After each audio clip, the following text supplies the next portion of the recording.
Hello everyone. I hope you all are fine. So let's start our fourth video of chapter first, class 10th science, that is displacement reaction. So now today in this video we will learn about the displacement reaction first. So displacement ਦੇਖੋ ਨੇਮ ਤੋਂ ਹੀ ਸਿਗਨੀਫਾਈ ਹੋ ਜਾਂਦਾ ਕਿ reaction ਦੇ ਵਿੱਚ ਹੋਣ ਵਾਲਾ ਕੀ ਆ।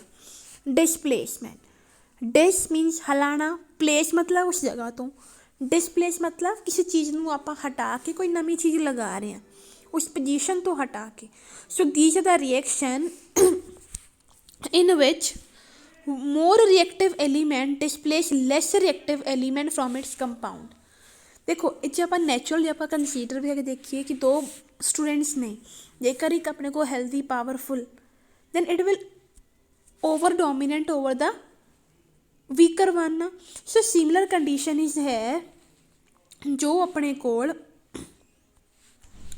जो हेल्दी वन है, जो रिएक्टिव मेटल है वो डिस्प्लेस करेगा less reactive metal. Now question comes है कि हाउ वी कैन नो कि ਕਿਹੜੇ ਵਾਲਾ ਰਿਐਕਟਿਵ ਐਲੀਮੈਂਟ ਹੈ ਅਤੇ ਕਿਹੜੇ ਵਾਲਾ ਲੈਸ ਰਿਐਕਟਿਵ ਐਲੀਮੈਂਟ ਆ। ਪਰਸਨ ਨੂੰ ਜਦੋਂ ਆਪਾਂ ਦੇਖ ਕੇ ਹੈਲਦੀ ਵਾਈਜ਼ ਹੈ ਨਾ ਦੱਸ ਦਿੰਦੇ ਕਿ ਉਹ ਪਰਸਨ ਹੈਲਦੀ ਅਤੇ second one is the weaker one. But how we can detect ਕਿ which one is the more reactive element and which one is the less reactive element. So for that there is a one reactivity series. There is one reactivity series. Now what is the meaning of reactivity series? ਕਿ ਉਹ series ਜਿਸ ਦੇ ਵਿੱਚ ਆਪਾਂ elements ਨੂੰ ਉਹਨਾਂ ਦੀ ਰਿਐਕਟੀਵਿਟੀ ਦੇ base 'ਤੇ ਕਿ ਜਿਹੜਾ ਜ਼ਿਆਦਾ ਰਿਐਕਟਿਵ ਆ ਉਸਨੂੰ ਟੋਪ 'ਤੇ ਰੱਖਿਆ ਜਾਂਦਾ ਹੈ ਅਤੇ ਜੋ ਲੈਸ ਰਿਐਕਟਿਵ ਆ ਉਸਨੂੰ ਬੋਟਮ 'ਤੇ। ਸੋ ਇਹ ਰਿਐਕਟੀਵਿਟੀ ਸੀਰੀਜ਼ ਆਪਾਂ ਨੂੰ ਯਾਦ ਕਰਨੀ ਪਏਗੀ ਕਿ ਕਿਸ ਦੇ ਅਕੋਰਡਿੰਗ ਆਪਾਂ ਨੂੰ ਪਤਾ ਲੱਗੇਗਾ ਕਿਹੜਾ ਰਿਐਕਟਿਵ ਮੈਟਲ ਹੈ। ਦੇਖੋ ਸਭ ਤੋਂ ਪਹਿਲਾਂ potassium, sodium, calcium, ਮੈਗਨੀਜ਼ੀਅਮ,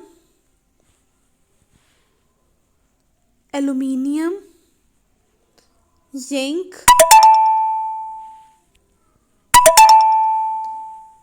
tin, lead, hydrogen, silver, gold, platinum. ਹੁਣ ਦੇਖੋ ਜੋ ਆਪਾਂ ਜ਼ਿਆਦਾ ਰਿਐਕਟਿਵ ਆ, ਸਭ ਤੋਂ ਜ਼ਿਆਦਾ ਪੋਟੈਸ਼ੀਅਮ ਰਿਐਕਟਿਵ ਹੋਇਆ ਨਾ, ਕਿ ਜੋ ਜ਼ਿਆਦਾ ਰਿਐਕਟਿਵ ਐਲੀਮੈਂਟ ਆ ਹੁਣ ਉਹ ਨੀਚੇ ਵਾਲਿਆਂ ਨੂੰ ਉਹਦੇ ਸੋਲਟ ਸੋਲਿਊਸ਼ਨ ਦੇ ਵਿੱਚੋਂ ਡਿਸਪਲੇਸ ਕਰ ਸਕਦਾ ਪੋਜੀਸ਼ਨ ਤੋਂ। ਤਾਂ ਆਪਾਂ ਨੂੰ ਰਿਐਕਸ਼ਨ ਇੱਦਾਂ ਕੁਐਸਚਨ ਇਸ 'ਤੇ ਫਰੇਮ ਹੁੰਦਾ ਬੋਰਡ ਕਲਾਸਿਸ 'ਤੇ। Like I am taking example ਕਿ aluminium displace zinc from the zinc sulfate solution? Yes, it is so, क्योंकि aluminium is more reactive. So there is a trick to remember this.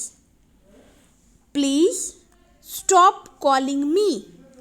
Please P potassium, stop sodium, calling calcium, me magnesium. Algebra still learning.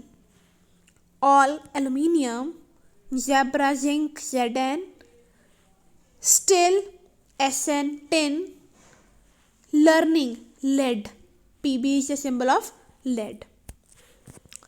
How silver, gold, platinum? How silver, gold, platinum, hydrogen, silver, gold, platinum.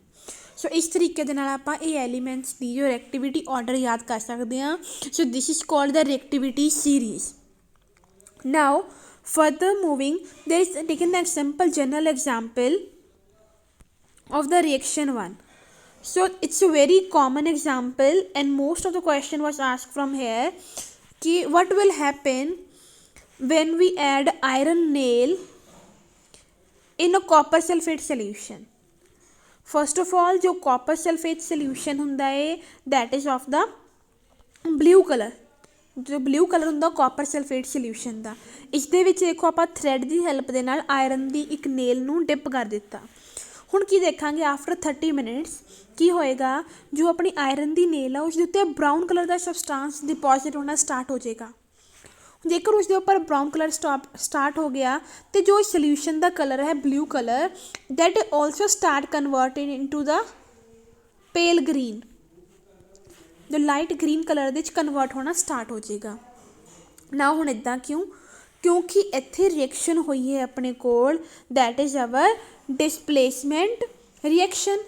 क्योंकि जो अपनी iron सी उसने copper sulphate जो blue colour है ना, जो iron है वो ज़्यादा रिएक्टिव है कॉपर नालों, इस करके उसने कॉपर नूं हटा के खुद उत्थे FeSO4 का सल्यूशन प्रिपेयर कर लेना।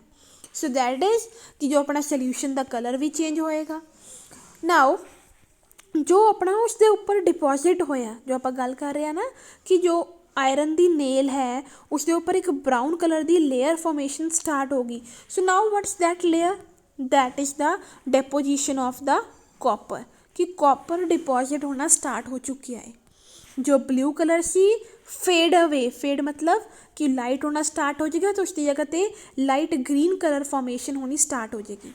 Now what is the reaction here, it's very important कि जो आयरन है कॉपर सल्फेट दे नाल रिएक्शन करके कॉपर नूं उसी जगह तो हटा देगा, डिसप्लेस कर देगा, खुद बनाएगा फेरस सल्फेट, एंड जो ब्राउन कलर सबसटेंस अपीयर होया है that is our copper one. So next another two examples are here.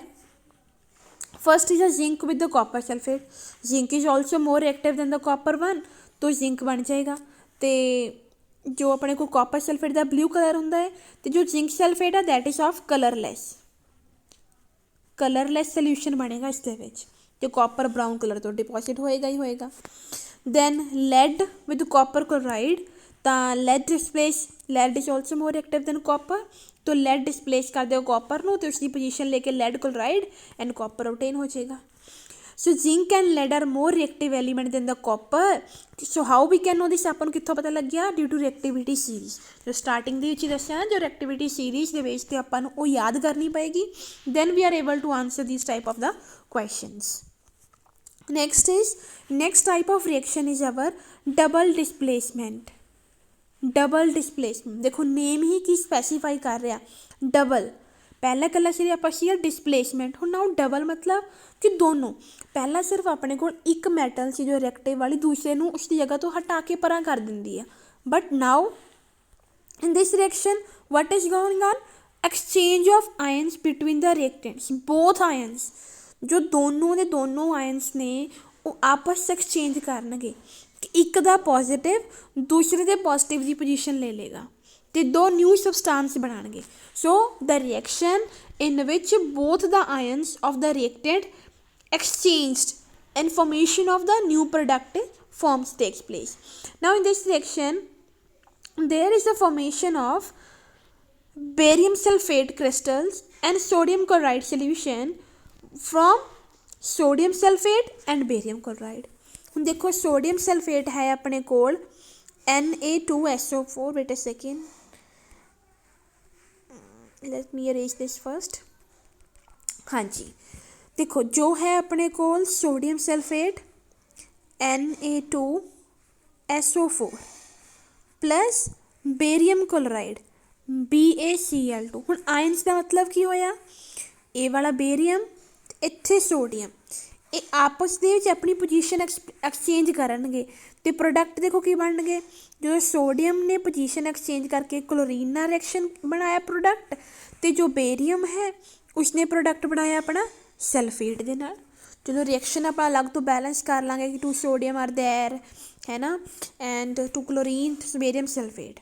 हुण देखो एक्सचेंज होए ना कि जो सोडियम की पोजीशन सी इत्थे अपने कोल, हुण वो अपने कोल क्लोरीन दे नाल रिएक्शन कीती, ते जो बेरियम दे नाल सी अपने कोल सल्फेट आयन्स नाल रिएक्ट कीता।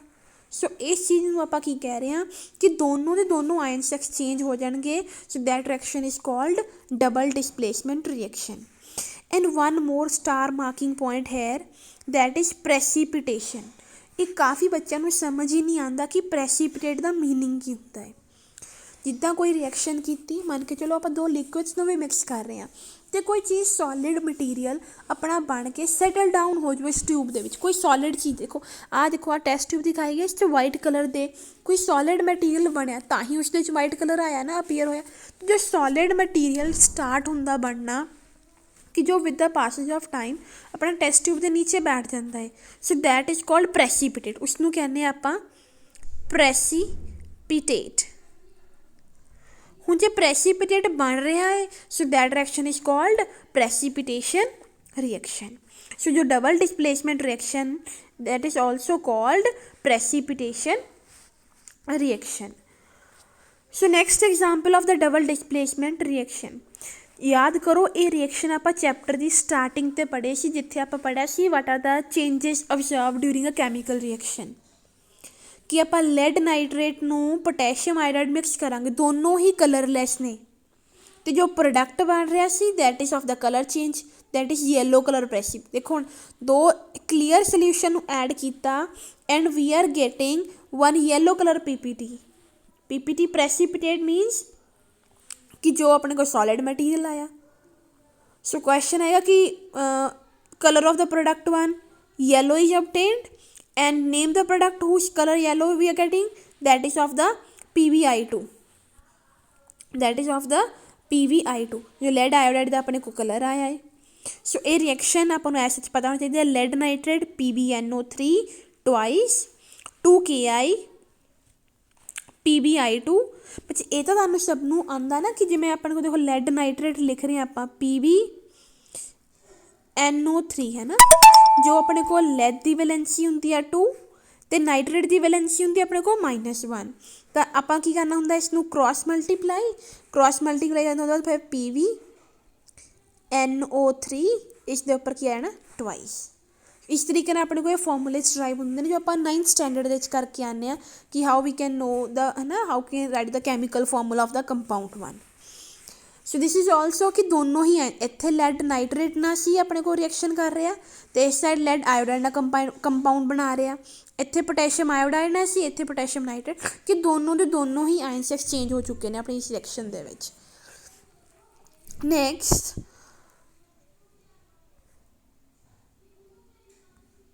चलो in this video we will cover only these two reaction types, that is our displacement reaction and double displacement reaction. In the next video we can study about the oxidation reactions and the last two topic of the chapter, that is corrosion and rancidity also.